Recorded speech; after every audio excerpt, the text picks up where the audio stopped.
சொந்தமா யோசிக்க தெரியாத விஜய். அது இப்போ நீங்க கூட பார்த்துருப்பீங்க. அன்னைக்கு எழுதி வச்சு கூட பேசிட்டு வச்சுட்டு இருந்தாரு. எழுதி வச்சு பேசுறது தப்பு கிடையாது. எந்த சைட்ல திரும்பி பேசணுன்றது முதற்கொண்டு எழுதி வச்சு பேசுறது சத்தியமா தப்பு சார். அதையாவது ஏத்துக்குவேன். சத்தியமா தப்பு. அப்படி வர்றவர் தான் விஜய். சொந்தமா சுயமா ஒரு புத்தி கிடையாதுன்னு நான் சும்மா சொல்லிட்டு போக கூடாது இல்லையா? இப்போ ஒரு மாநாடு நடத்தினாங்க. மாநாட்டில் இந்த சைடு அண்ணா போட்டோவும் இந்த சைடில் எம்ஜிஆர் போட்டோ வச்சுக்கிறார் சார். நான் என்ன கேட்குறேன்னா, அதிமுக இருக்கு, எம்ஜிஆர் அதிமுக உருவாக்குனாரு. அப்போ ஒரு கட்சி இருக்கு, எதிர்கட்சியா இருக்கு. அந்த கட்சியை உருவாக்குன ஒரு தலைவர் நீ எடுத்து போட்டோ போட்டுக்கிட்டா என்ன சார் இது? தப்பு இல்லை. ஏன்னா ஒரு ஒரு உனக்கே ஒரு ஒரு பேசிக் ஒரு இங்கிதம்ன்றது இருக்குல்ல சார், தேவை.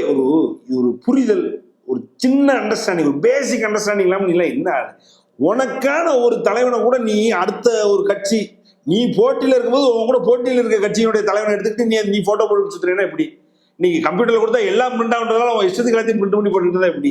அப்படின்னா ஒரு சில போட்டோங்கள் எல்லாமே புறக்கணிக்க வேண்டியது இருக்குமே. அண்ணாதுரையோட போட்டோ புறக்கணிக்க வேண்டியது. அதை தான் சொல்றேன். இன்னைக்கு திமுக இருக்கு, உருவாக்குறது அண்ணா